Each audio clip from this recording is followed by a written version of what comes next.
our guests are individuals working in their communities, in their workplaces, across their organizations, that will be seismic shifts that will make the culture better, a better place to live, a more positive society, because it does start with us. And this is what this show is about, making a more equitable world. So we thank you.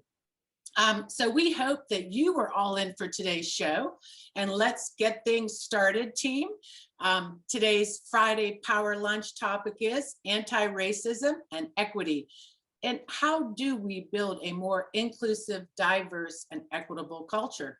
Well, we're going to talk about that today. And we have some awesome guests to do that, who are changing things, who are turning the tables, capturing a new direction for positive change. And we're all going to build that momentum together. So I'm so glad you're here. So let's welcome our guests. I'll start with first, Brandy Faulkner. Welcome, Brandy, all the way from Charlottesville. Is that correct? Blacksburg. Oh, Blacksburg. I am so, where was I at on the map of Virginia? Blacksburg, because you're at Virginia Tech. So sorry about that, but you're the Gloria D. Smith Professor of Africana Studies on the faculty, Political Science and International Studies at Virginia Tech. So welcome. We're so excited to have you in the room today. And next we'll have Barika Porter. She's a business owner of Successful Bloom, where she's a professional coach that helps leaders bloom. And she's also an active member of Black Women United for Action. And are you a member or a founder or? I am like a second generation member. My mom was active in this group in the early 90s.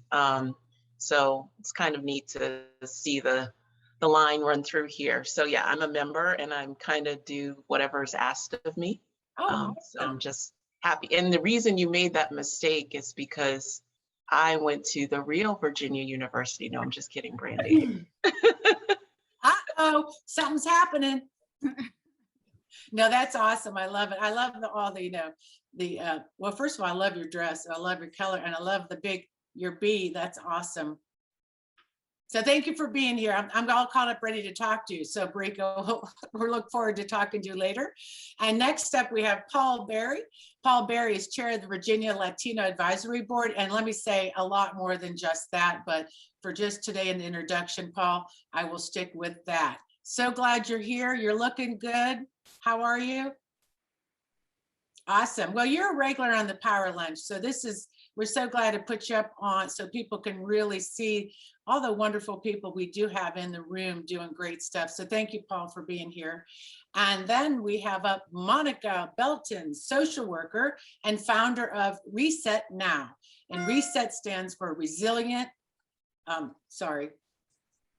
experiences for children exposed to trauma. Well, it's funny, every time they change the spotlight, these things go across my screen and I can't read what that stood for. So I thank you for that. Absolutely. It's really great to get to know you, and then knowing that you're a friend of Krista Jones, and so that was even more fun to discover when we had our talk the other day. Glad to be here. Yeah, awesome work you're doing on racial trauma and healing, and I can't wait to hear from you later. And last up, Mark Keene, House of Delegate.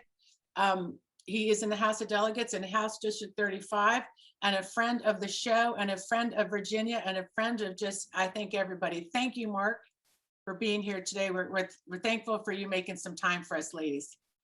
Always good to be with you, Catherine, and everyone. Yeah, I can't wait. So yeah, hang in. We hope you stay for the after chat if you have a little time. So thank you all for being here. You know how it is. I got a shout out to the Power Crew team. I want to introduce the team. We have the ambassador of Buzz, Stare Calhoun is here. We have the show wizard, Robin F. Warner of Postcards for Virginia, the show maker, and she is a maker and she is a breaker. She's going to talk about that today, getting rid of that old regime. Krista Jones, a friend and MC and founder of Vote Lead Impact. Hey, Krista, you're looking good. Let's look at the necklace. Taking necklace today. Good, I love it. You're always bringing it. I love it. So thank you, and I look forward for us chitty-chatting later.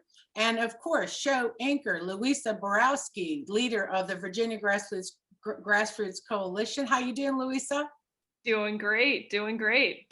fully vaccinated and here with the news. We've missed you the last couple of Fridays, so we're glad you're back with us to give us updates on the important election coming up. Yep. Awesome. Excited All to right. be here. Okay, super. So, okay, everybody in the room, I know you love the show, so support us, be a patron. You could sign up. It's very simple, $5 a month, you support us. So you and a cup of coffee can make our show keep going. So thank you.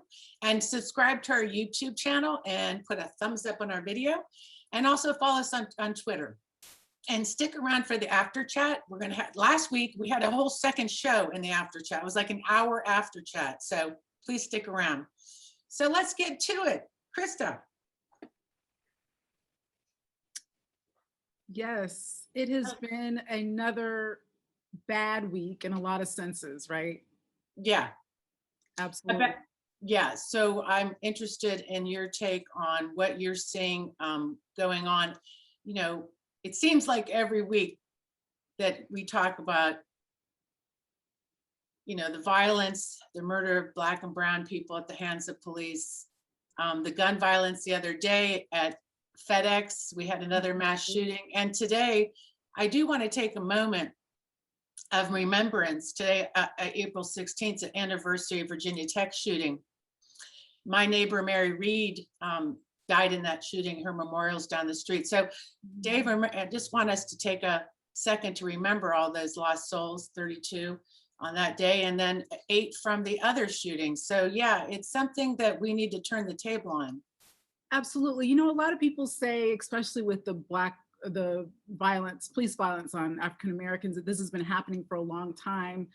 Why are we all acting so surprised? But I think we need to continue not to act surprised, but realize that it's time for some action now, because it's happening all along. That's horrible. Let's act on it. You know, that's not an excuse for us not to do anything. No, and I think what we're talking about today, I mean, when this subject came up, we were talking about a couple of weeks ago, planning our programming. I think the kind of change that we're talking about today is where we can make, we can't wait for somebody to do something. We can't wait for the government to make something and a policy to change something. We have to change kind of ourselves and our understanding of the situation, and then try to change the people around us, or try to bring people along, try to change the culture. So today, what I'm excited about is people that are doing that in a positive way, because to make the culture more inclusive, diverse, and equitable, it's going to take us where we are, right? Absolutely. And one of the things when we started planning this show, the idea of love kept coming to you. And it's interesting about the Janelle Monáe video is because they have a scene where the Black girl chooses the Black doll. And obviously a lot of us know in history that there have been experiments in the past where the Black child has chosen the white doll. So I think that is really imperative. And the idea that we're talking about starting internally, starting with ourselves today, that's a perfect example. Let's keep the tables turning, because we know that also elections, our involvement in electing officials like Mark King, we have Vivian Watts in the room today. These are people that are turning the tables also on that level. So let's get Louisa on board here to tell us how she's turning the tables in Virginia. Hi, everyone. So brief update from me from the Virginia Grassroots Coalition. As you know, we have elections coming up, and they're coming up faster than we had probably planned. It is primary season, and early voting begins on April 24th. So what I'm going to do is put in the chat a link so that you can figure out where you can vote. Obviously, if you can, we do encourage you to vote in person, because we want to make sure ballots are not going through multiple sources to get to the election officials. Let's get them there in person when we can. Tons of time to vote between April 24th and June 8th. Obviously, if you know people who may have moved recently or may need to just update their voter registration, please encourage them to do it ASAP. We have until, I think, mid-May to do that, but the sooner the better. I will also put in the chat links to the debates that we've had with the governor, the candidates for governor so far. We have really fantastic people running this year, and it's really important that you spend time figuring out who is the candidate for you, right? I always like to say in primaries, vote your heart, vote who you are passionate about. This is not about choosing the person who's going to win. We're pretty confident that we're going to get this person across the finish line, whomever she or he might be. So please make sure to figure out who are you going to be voting for in those top of the ticket races. I also want to put another big pitch out there for it is time to start supporting our candidates running for office, specifically our House of Delegates races. These are the candidates that are not top of the ticket, may not get the top billing this year, but our job is to really be there for them. And so I want to encourage any candidates who are running to put your information in the chat right now so people can see the broad range. The great news is we've got groups who are coming in from out of state to help us this year as well, but they're going to be focusing on the easiest races. That gives us a chance to focus on the harder races and help expand the map. So I really want to encourage you to think through what are some of those harder races you might want to get in on. I saw Finale Norton is in the room. She would be a fantastic choice. I see HD9 is just being mentioned in the chat. So really take some time and get to know some of these candidates who are putting their effort on the line to make sure that all Democrats across Virginia have a voice and have someone speaking up for them. It's really fantastic. Last thing to note is we're going to have a special session. So if you thought we were done with legislation, we are not. It hasn't been planned yet, but it is probably going to come up in June or July. We're getting money from the federal government for COVID relief. We want to make sure this money is being spent in an equitable fashion. So we're talking about racial equity today. Think about what does it mean when we bring in money for COVID relief and who it actually goes to? There's a difference between splitting it equally across the board versus actually getting it to the school systems and the communities who need it the most. So that's something we're really going to be keeping an eye on. And the last thing is I'll put a link in the chat to the coalition legislation. Dennis, who is our website guru, has been tracking it and making sure we know how it's done through the veto session. And so you can check that out as well. So that is my update, Catherine. Yes. Well, I love it. And I think that you brought up the Adopt a Candidate program, which is, we really have to start looking at all the delegates. We have, how many do we have everybody in a seat? I feel like Matt Rogers would know that. Matt, do we have someone running in every seat this year? I think we're pretty close to it. I think we are close. We're pretty good. And I love it. It means we're really challenging Republicans across the Commonwealth, which means they're going to have to invest money in those races. Some of those races, they never had to because we weren't running opposition. So it's really important. Matt says he needs to be unmuted, or just put it in the chat, Matt. No, well, you can't. We can't unmute him now, but we'll wait. We'll save it for the chat. Matt says 98 out of 100, which is fantastic. We have not been anywhere close to that in the past 4 years that we've been doing this work. So very exciting. And I just want to say, in your comment about the money coming in, I saw the Biden administration release that money, and they have a specific what's going to go for Virginia, actually what needs to happen in Virginia. I love the way that you framed that up, that we really need, and with Mark and some delegates here today, maybe we can tell them this would be really important time to turn the table on that. So thank you, Louisa. Always a pleasure to see you, and we'll see you. And the coalition's doing such awesome work. If you're not in it, join it. It's the easiest thing you could do. So thanks. So yeah, it's going great here. I'm so grateful that a friend, Brandy Faulkner's here. How are you? From Blacksburg. Okay today. How are you? Great, really great. So what I really wanted to start with you today, I mean, your background being a professor of political science and also specializing in Black studies, and your work even recently with the Black Lives Movement in your town. You've done a lot of stuff you've been in the press kind of talking about what that means. But I think it'd be great for the room for you to open up this with a wider lens of what really we're talking about when we talk about anti-racism and equity, what it looks like, you know, why we're here in this place today and what we can do about as individuals, and what's your perspective on this topic? Well, thank you so much, Catherine, and the team for having me here today, and to all the other amazing people who are joining this conversation. I'm really happy to be here. One second, I don't want to interrupt you, but your audio is kind of a little shaky. I know you're in Blacksburg. I don't know if you, see if you come. Okay, along. how about now? Yeah, good. Keep Better? that voice. Yeah, talk right in that mic because I don't want to miss a thing. So go ahead. This is called Southwest Virginia broadband, and this is what we have to deal with quite a bit. So I apologize. Talk about equity. Talk about equity, right? So sorry. So go ahead. But I wanted to make sure that we can hear you. Okay, great. I apologize if I do go in and out. My sound does do that sometimes, but I'm really happy to be here with all of you. It's definitely a somber day here in Blacksburg as we think about the people that we lost on April 16th, 2007. And I just wanted to acknowledge the two students that I lost that day, Aaron and Matt. Think about them every day and their families.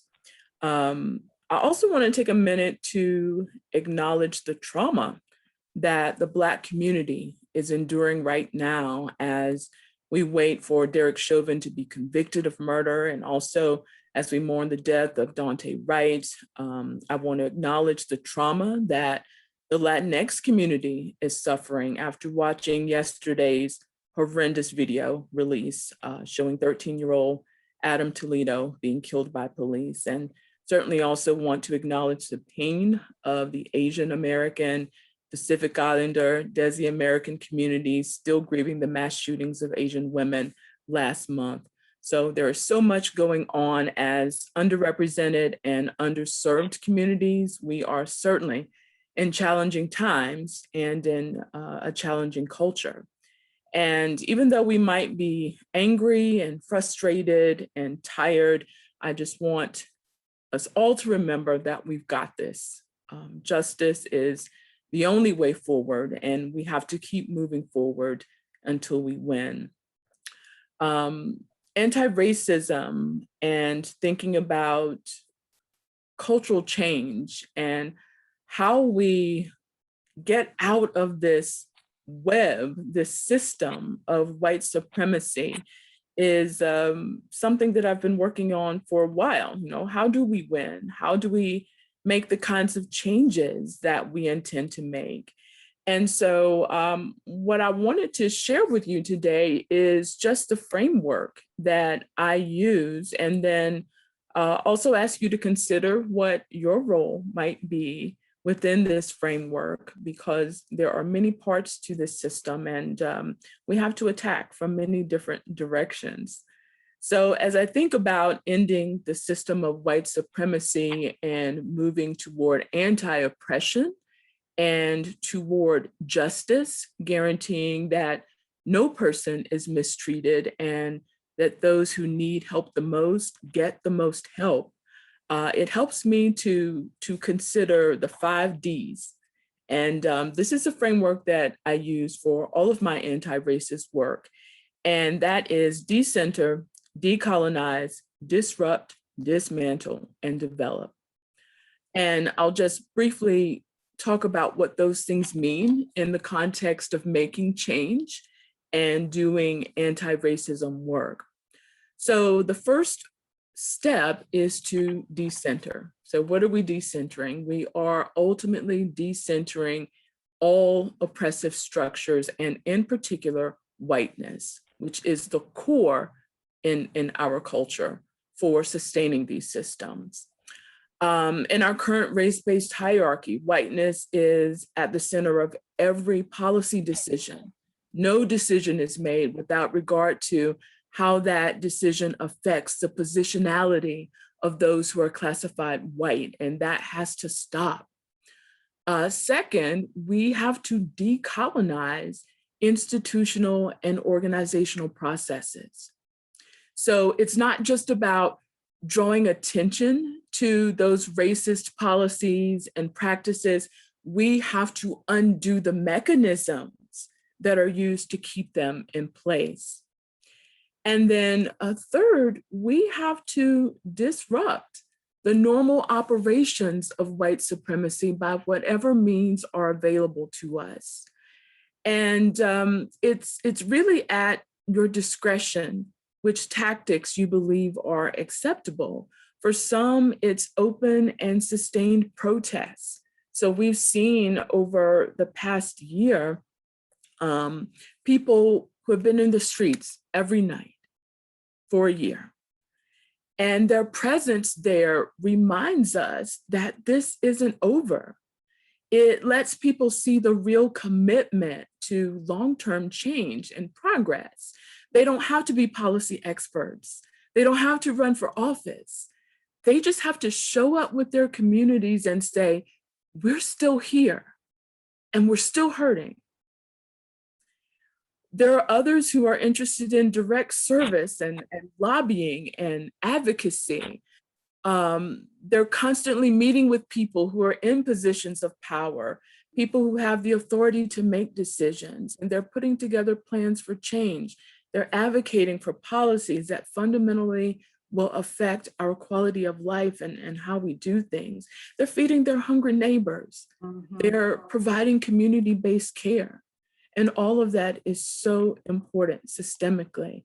And for others, it's electoral participation. I saw quite a few notices there in the chat, people running for office, and they're excited to be able to bring those voices to the table, right? Town councils and state legislatures, Congress, and other executive offices, and they're inspiring so many people to give it a try. Some are choosing grassroots organizing and community-based work. They're drafting action plans. They're building power with their communities. They're winning real improvements in people's lives. And so we need a variety of strategies and tactics to be able to attack injustice from every possible angle. And that's why it's okay that we're not all doing the same thing. Right. But we should be sure that we're doing effective things. So it's not just action for action's sake, right? It's targeted action to achieve a goal. And then fourth, we have to dismantle systems of power because these systems perpetuate the inequity, Catherine, that you talked about. These systems exploit vulnerable communities. These systems cause real, sometimes irreversible harm. And this is the hardest part of change because it's risky. People tend to value stability and predictability more than they value justice. And to create equity and to change oppressive cultures, there are institutional pillars that have to come down. And that's just scary for a lot of people. It pushes us out of that realm of predict and control into the realm of uncertainty. We don't always know what it's going to look like. We don't always know how it's going to work out. And so we have to be willing to take that risk. As Frederick Douglass told us, power concedes nothing without demand. We have to demand the changes that we want to see. And then finally, we have to develop new ideas, new organizations, new systems. And we have to be sure that these new systems are fundamentally just, that these systems value all of us, that they don't leave any of us behind. We have to replace every lingering element of racism and make whole those communities that have suffered for too long. We have to be creative. We have to be innovative. We have to have a new vision for the future. And we have to discard completely this color-coded hierarchy of power that allows some to flourish at the expense of others. Right. So that's the 5D framework. I love Catherine. the 5D framework, and I was taking notes of the 5Ds because I was interested in, you know, it's funny when you're talking, I know that a lot of people that disrupt the third one, being an activist and an advocate and being in political work, that's the most, you know, we talked a lot about that. That's where all this kind of work is, but it's the decentering. The other ones are a little harder. And so the decentering and decolonizing really sounds like, that seems like that's the harder thing to break that structure. And Kristen and I were talking about that before, that when you say dismantling the pillars, and we were talking about that the structure has to be detonated and start again. And people get afraid of that. And when you destroy something, that we also at the same time have to be creating something. So in your mind, with that going on, is that happening now in your mind? Like when you're seeing it, trying to look in history, when we're in this place, I feel like we're at such a tipping point it seems like we can tip, we still feel like here's the insurrection. We see this white supremacy trying to just take its last, whether it's gasp, right? And so as we're doing both, I mean, how do we operate in that realm in your mind? I'm just curious, you know, Yeah, so get down and building up. yeah. The great thing about it, Catherine, is that these things have always been going on. For as long as there has been oppression, there have been people figuring out ways to counter it and to get rid of it. And so we have to remember that we're not starting from scratch. This is not new, though systems change over time. They become more intelligent over time. They figure out ways to adapt and to survive. We've been right there continuing this work. And so, yes, I am seeing quite a bit of this, and it's exciting, it's empowering. People are really passionate about ending oppression. And so long as we remember to cooperate with each other, to collaborate, to work together, we can be successful in doing this.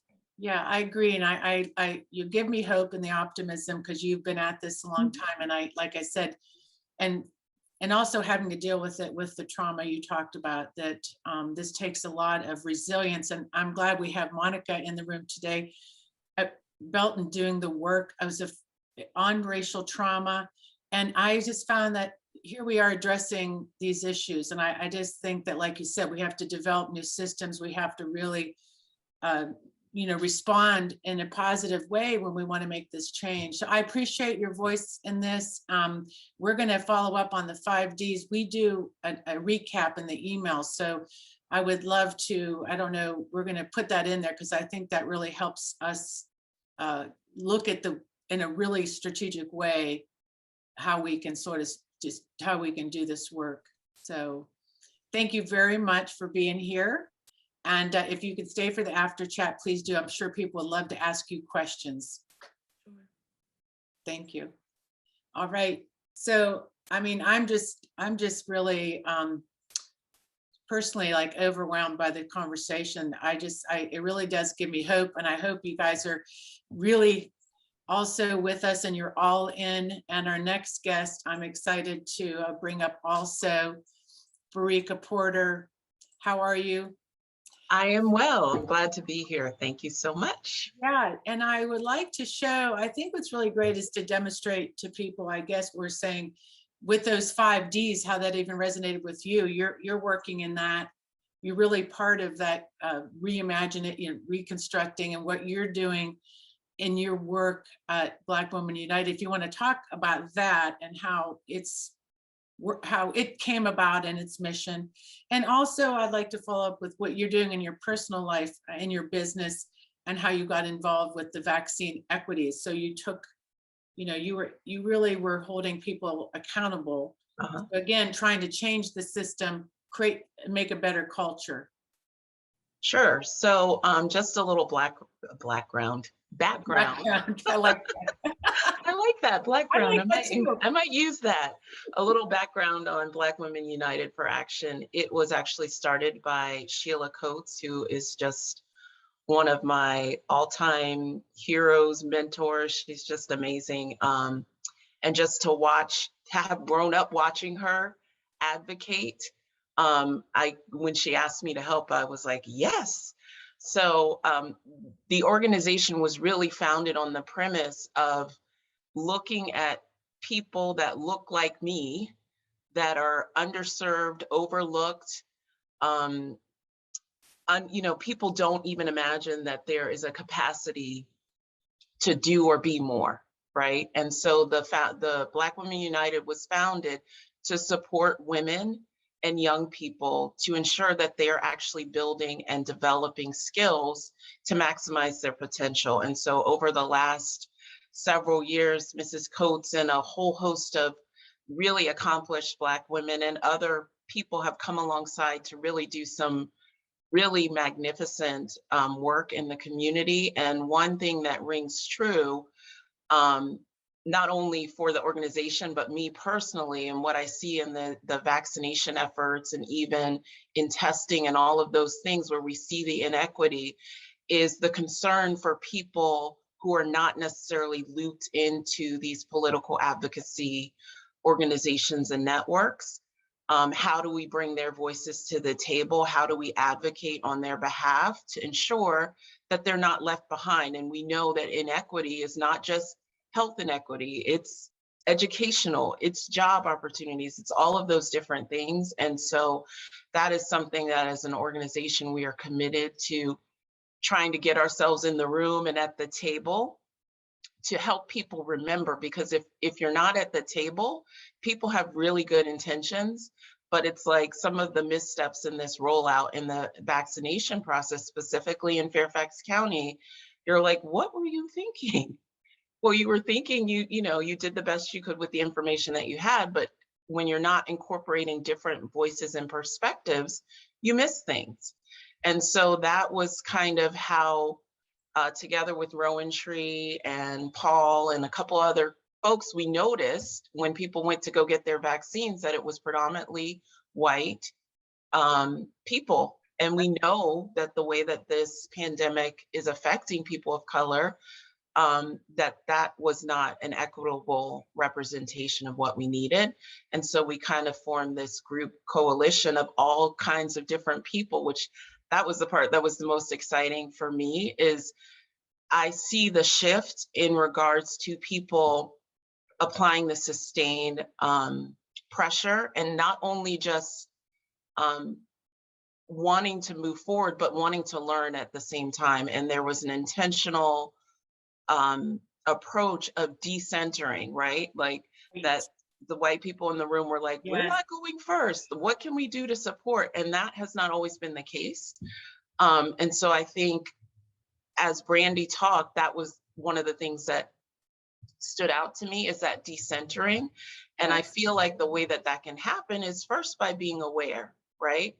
And so I tend to think, like, I know some people get frustrated with having to explain all the time, like, this is how it works. But the way I see it is like, I've been studying, a student of inequity all my life. But some people that are coming into the conversation, they're like in kindergarten. So would you be rude to a kindergartner? Probably not.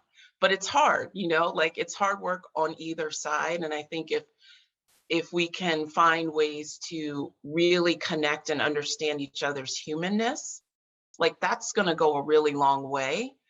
Because like Brandy said, like we all have different roles to play. Right.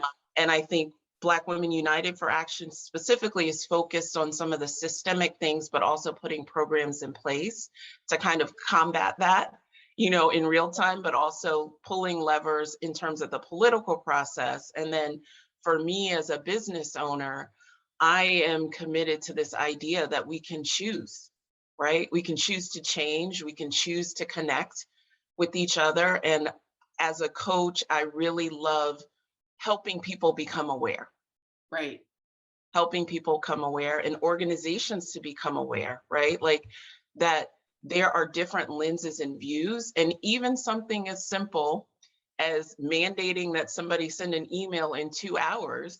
If you as a white person say that to a Black person, how is that perceived? Right. You're just like, I'm just trying to, get the work done, but you need to understand the cultural context that people approach their work, and we don't leave that at the door.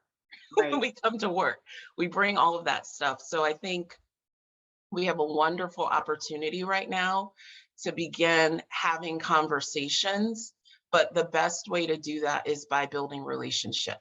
Like it's very hard to have change if you're not able to be in relationship with people and be able and willing to extend grace to each other. Like learning how to acknowledge and validate each other is like the best thing. If anybody needs something to go study, go learn how to do that. Yes. I think that kind of diffuses like almost any situation, and understanding that the underpinning of fear that runs through this work, whether you're fearful of your husband or brother going out the door, we have to kind of recognize where that's coming from and then actively choose that we believe that the world is a better place today than it was yesterday. Right.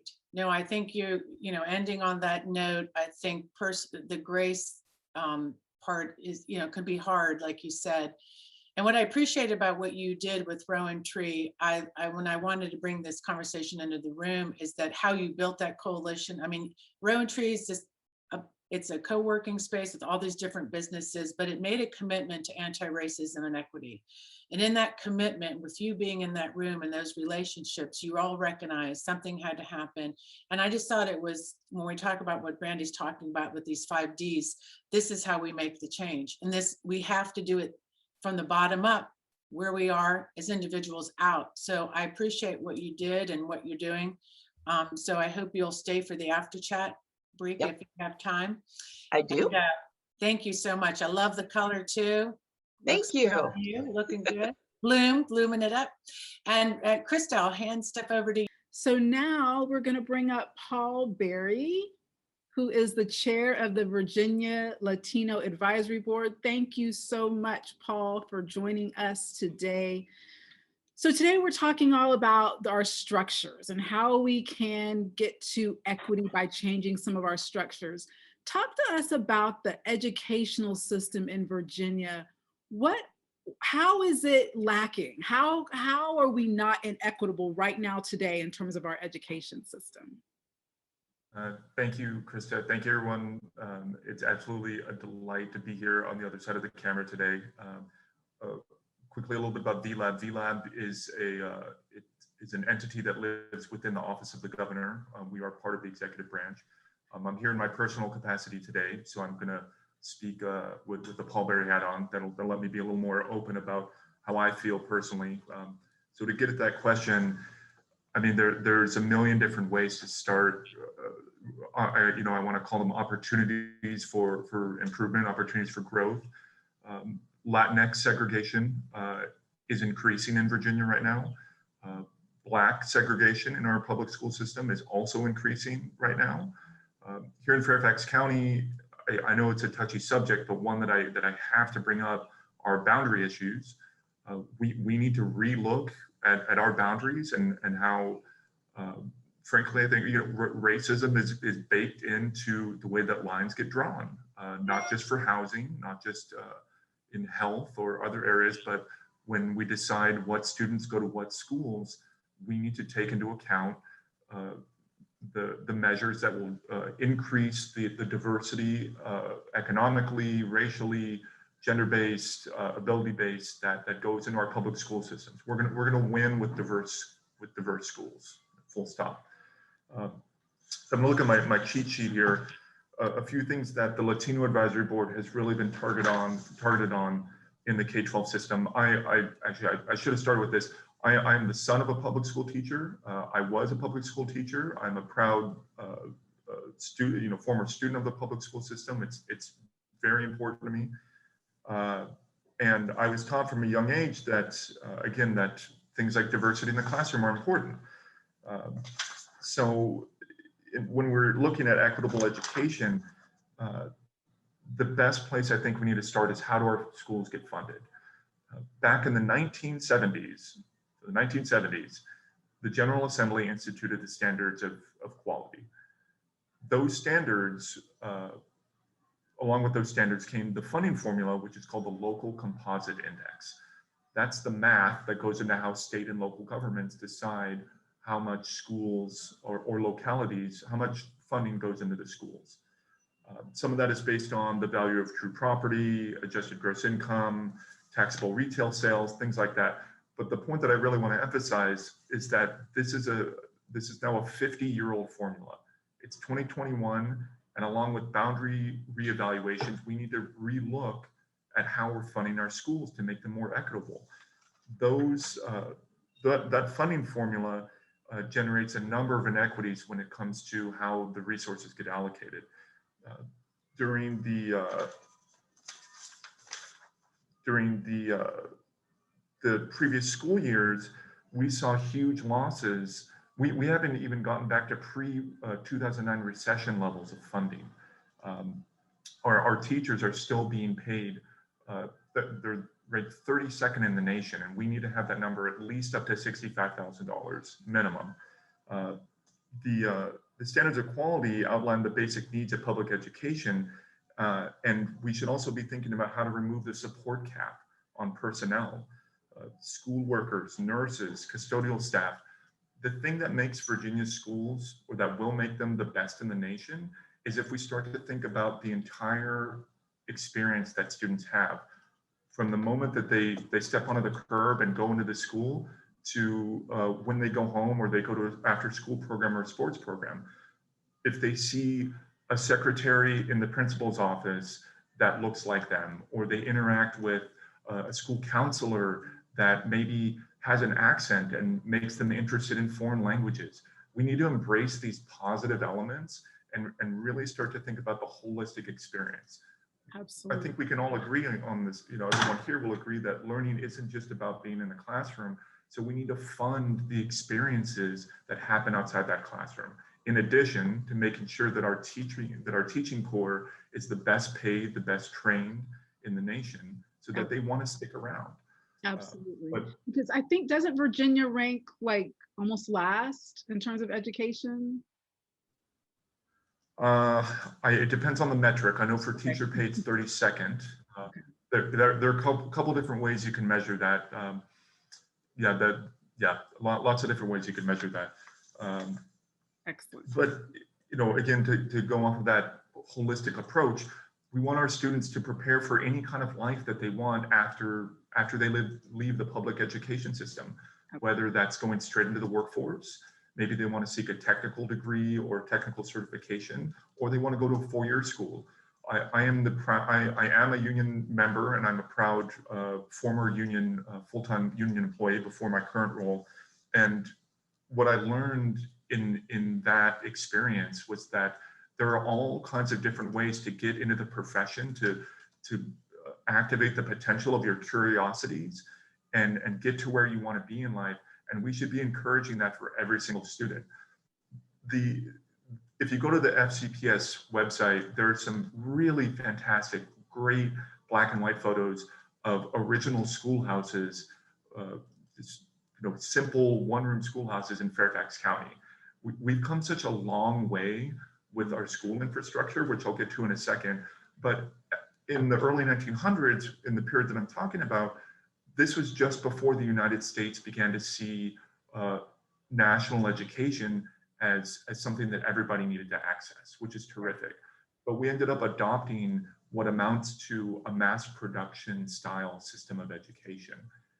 We have to start thinking more about what each and every student needs, whether it's based on their elective courses, if it's an IB school, like whatever it is, it has to be tailored to those experiences as much as possible, so that they can activate that incredible potential and go on to a four-year school if they want, or straight into the workforce or anything like that.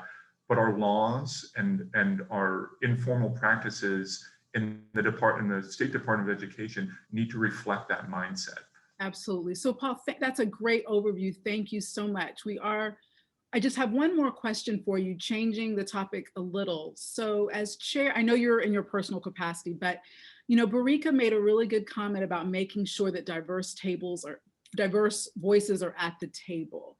And as a lot of us are seeking to be more inclusive in all the work we do, whether it's racially, sexuality, et cetera, can you give some tips and to how those of us who are trying to make that table more inclusive, how can we get more Latinos at the table? Thank you for that question. And absolutely, thank you again, Barika. Barika mentioned the vaccine equity work that we did. I think that's a perfect encapsulation of this issue. Latinos in Virginia, I'm quoting from the Virginia Department of Health. Latinos in Virginia are infected, hospitalized, and dying faster than any other group. And they also still have the lowest vaccination group. Just yesterday, I joined a meeting with the governor, and I told him there currently are 1.3% of the leadership in state government are Latinos. Mm-hmm. Latinos are roughly 10% of the population. I know that there shouldn't, I don't myself believe that, we need to do a 1-for-1 and we need 10% of leadership and that's it. That's not a good organic solution. But I said, if we don't have, 1.3%, there's clearly a dearth of Latino voices, and we need to start considering the informal practices, Yes. the networks of relationships, and the types of organizations that traditionally don't have any Latino or any people of color, to be perfectly honest, in those areas, because the amount of revolving door and turnover amongst the same group has resulted in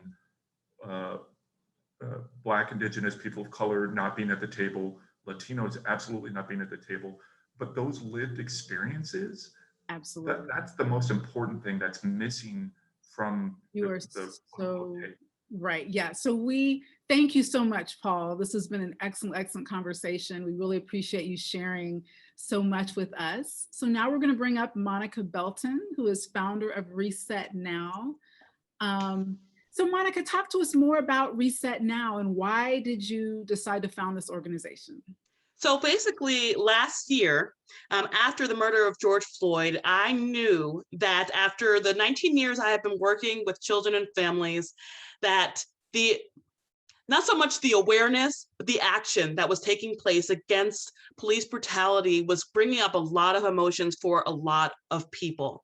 And mental health being my background and my largest concern, I wanted to find a way to talk to people, to talk to more people. And so we started Reset as an opportunity to have conversations open to the public virtually, of course, about what was going on, not necessarily with the news, but how was it affecting people's mental health, how people's perception was being kind of skewed by all of this new attention. Because in the Black community, police brutality is an old tale, right? And to have now these allies that were popping out of the woodwork and to see worldwide attention and marches and signs that say Black Lives Matter was empowering yet confusing for a lot of people in the Black community, because yes, we know this is going on.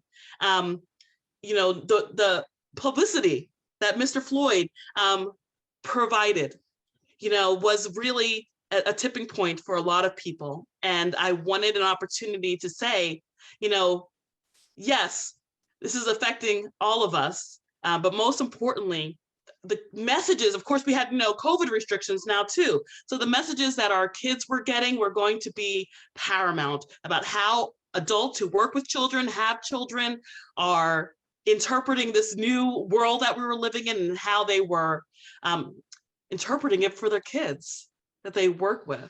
And so, when Brandy was talking about the 5 Ds, I was reminded of my 5 Ps, and that's to pacify the people, protecting their power and privilege. And when we think about this world that we live in and all the politics involved, that is what this is all about, right? It's about white supremacy, and it's about people who have power and privilege. And yes, there are millions of people who know, billions of people who know that changes need to be made. But what's preventing those changes are those individual people, right? And so I know that in my role as a social worker, yes, there's a lot of policy and advocacy that can be done.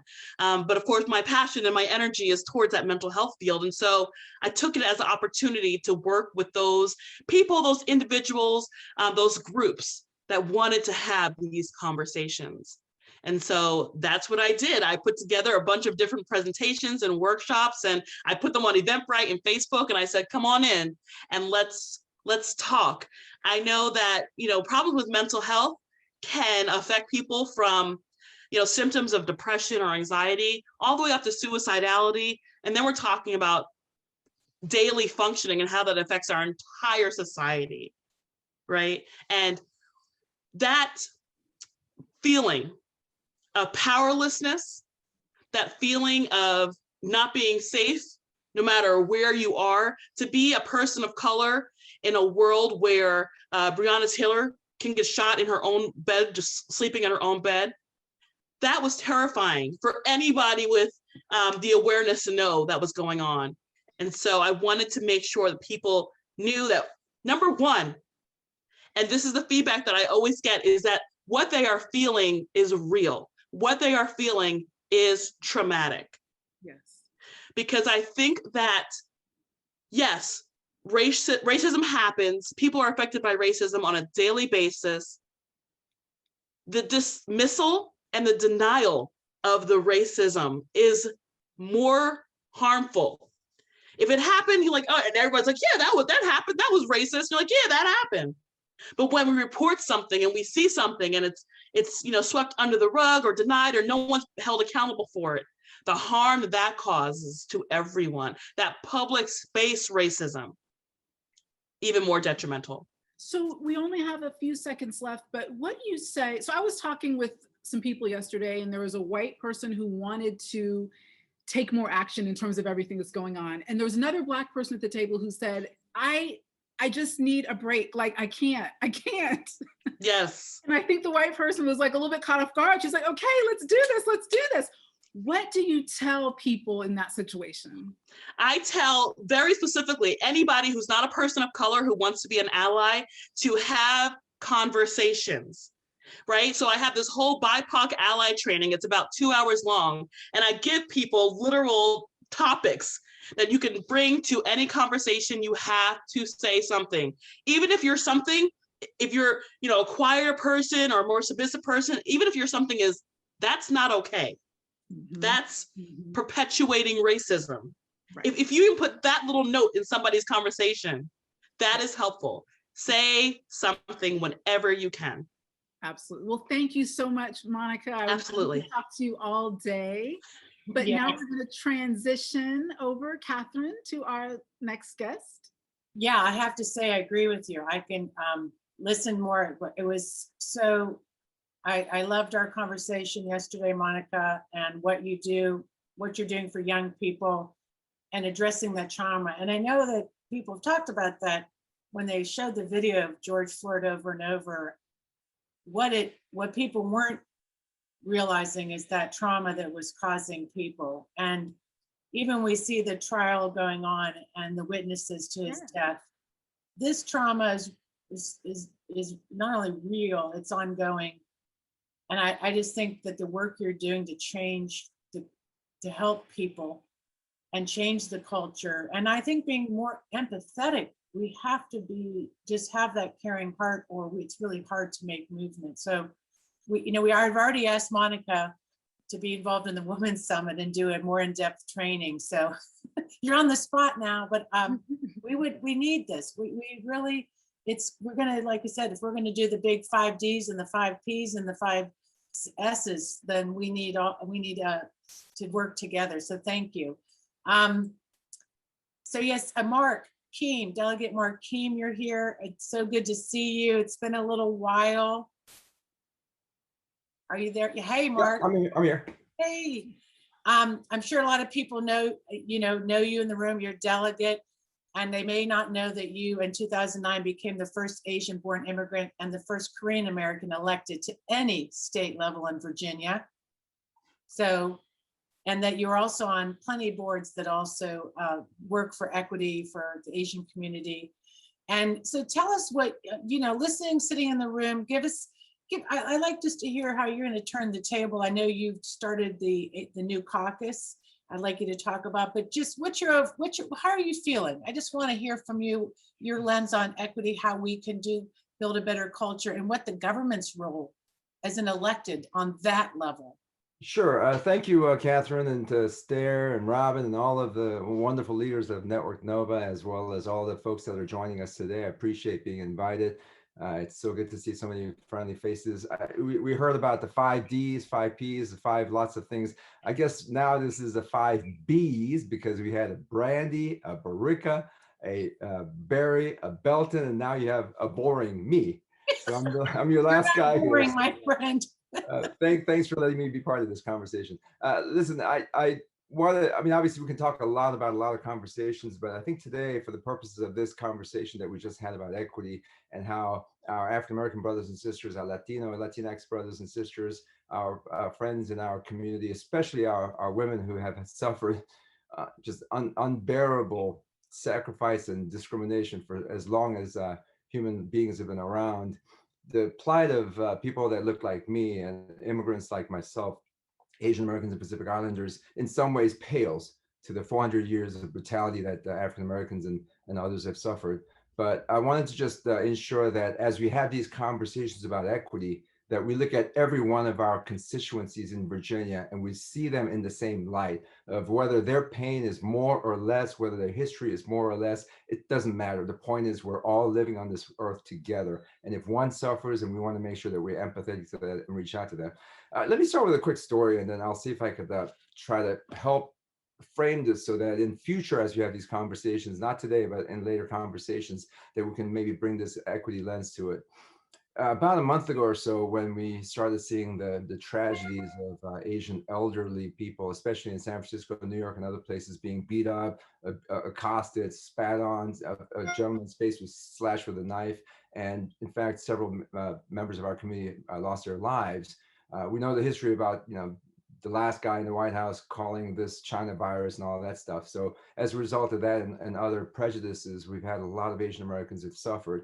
There are at least 4,000 separate instances of assaults leading up to, including murders and brutality that our community has faced.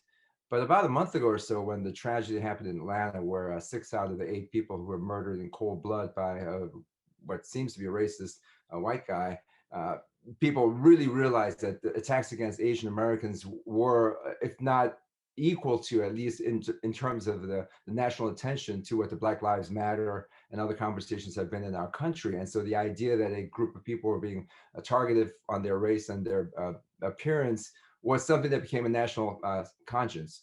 And so a lot of us, including many of us on this call today, reached out and said, stop Asian hate crimes, stop attacks against the Asian Americans, and you went to rallies, and I appreciate that.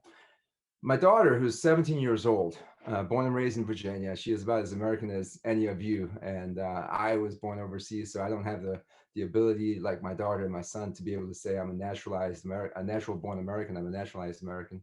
We were having a conversation, and I just asked my daughter how she's feeling about what's going on, especially right after the murders of Asian women. And my daughter, my wife and I are both full Asian, so my daughter looks very much like us. And she said something that was profound. She said, most of her friends at her high school are white, very, typical Northern Virginia residential neighborhood. Most of them tend to be highly educated, in a decently wealthy community in our area. She said all of her friends are very, very close. They see each other all the time. They talk to each other. They text, tweet, all that stuff. When the spate of Asian violence were happening, she said, not a single one of her white friends, not a single one of them, reached out and said, hey, how are you feeling? Hey, how are you doing? Is this bothering you? What's going on? What do you think about what's happening? And so she said, it tells me one of two things. Either my white friends see me as being like them, a white girl, even if she is dark-haired and slanty eyes and yellow skin. Either they see me as one of them, therefore they don't see that I'm suffering, or they see me as somebody else that doesn't deserve their attention. And for a 17-year-old kid to tell their father that their friends, as close as they are, either don't see them or see them in a different way, really brought this conversation to me in a personal way. And if you expand on that and you look at the 25 million Asian Americans in this country, as well as the 600,000 or so Asian Americans who live in Virginia, about 7% of our nation. Right. What you'll realize is that this point of us having dual identity is the crux of our Asian American experience. We're either viewed by Americans, the mainstream, as being a model among minorities, meaning African Americans is supposed to be a certain way, Latinos is supposed to be a certain way, but those Asians, they're okay. They don't cause trouble. They're the ones that are educated. They're the ones that have good jobs. They're the ones that blend in. They're the ones that don't cause problems. Therefore, they're the model among all the minorities. Either we blend in so much that we don't appear as a problem, or we're seen as the other, the foreigner, the one you see on TV, the one you see on kung fu movies, the one you see the women are exotic and they're the prostitutes that you see in those movies where the military guys go and go to the whorehouses. Right.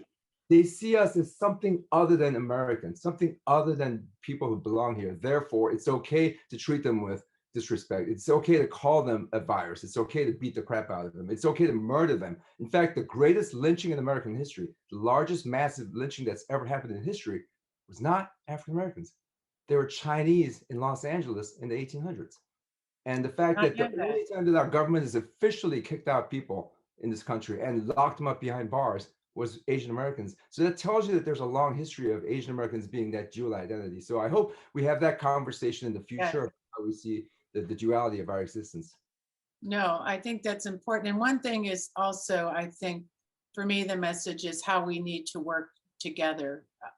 I think when you talk about especially anti-racism, anti-Black racism, and when this recent happened with the shootings and murder of these in Malanta really brought this forward. And I think, like you said, it has always been going on. It's in history. It's not really, that's always talked about all the time. And here we are. And I think what we have to do is say equity has to be for everybody. You can't just pick a side one day and say, equity is good for this person, but I'm not going to go support it over here, And I think we have to look at our fights if we really want to beat the power and dismantle the pillars in the system. We can't do it alone. And we can't just say, okay, I'm going to go to this important thing on a protest of Black Lives Matter. And when this happens over here, and maybe it's rural Virginia, where education system it's really appalling what the system is like there. We have to look at this and how we can solve it together. Like you said, I like how you put it. We're all in this together. We're all on the same earth. And I'm glad you're on this planet with me, Mark. I saw you at the vigil in Annandale, and that community is right down the street from me, the Annandale. I feel like it's my community. And it's funny because when I showed up there, one of the young ladies said to me, "Oh, where are you from?" I'm go, this is my town, and I think the surrounding community has seen the change in Annandale. For the people that have lived here, rural Virginia, had the changes. For them, it was a little difficult to see that Annandale change over. And some of my neighbors will say to me, "Well, I don't go downtown anymore. It's not really, there's no community there for me." And I'm starting to kind of talk to people about that and challenging about that, because that really is a mindset that we don't talk about. It's what some people hold, that view of that, so great. So look, we're at the end of another great Friday Power Lunch. And I feel today both a lot of emotion, but a lot of positivity and hope. And on the national level, I'd like to say that we are turning the table. Biden's just announced that he's getting us out of Afghanistan, 20-year war, where, moving us and turning the table and saying it's enough. It's time to move on. It's time for a change. And even with the recent release of some accountability on the cyber attacks that Russia took on our 2016 election, we're finally getting accountability. We finally are going to see some really pushback against Russia. So with new elections really we'll be turning the tables on the national level as well. So let's stay for the after chat. I'm going to say for all of you that just love the show, love the work we do, become a patron of the show. Robin, please put that in the chat or stare. And yeah, like I said, for just the cost of a Starbucks, you can support our show every month, and follow us on Twitter and YouTube. And the teaser for next Friday, we're going to be talking about the rural divide. We'll have Anthony Flaccavento here. He ran for Congressional District 9. Beverly Harrison will be here. Jennifer Kitchen, woo! We love Jenny Kitchen. Annette Hyde also running for office, and Mark Downey. All these candidates need our help, and we'll be talking about rural issues. And we'll also bring up equity about that. So thank you. Stay for the after check. Thank you to all our guests, all the bees that were here today in the room. Big badass. Yay, that's what we are. Okay, so let's run the credits.